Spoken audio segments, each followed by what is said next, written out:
On the DWeb level, I was really heartened to see.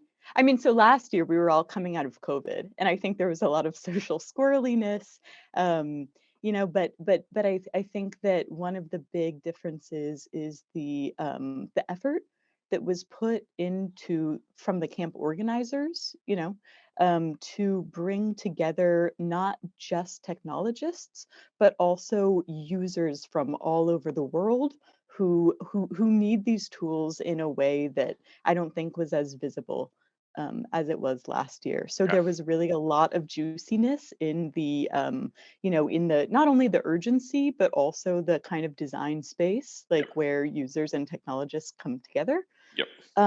And then on the neighborhoods and Holochain side, I mean, it was really affirming. Like, we'd sit down at a dinner table with strangers and say, "Oh, well, we're from a Holochain project called Neighborhoods," and they'd go, "Oh, yeah, yeah, yeah, Neighborhoods, cool. I've been following you guys.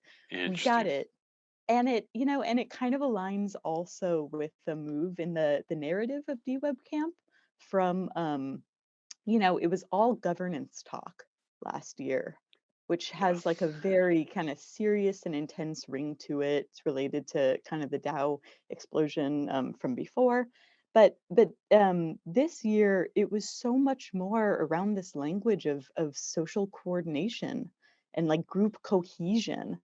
And Hmm. so I think people have dropped some of the pretenses um, and kind of expanded their minds around like what is possible to do, um, using peer-to-peer technologies.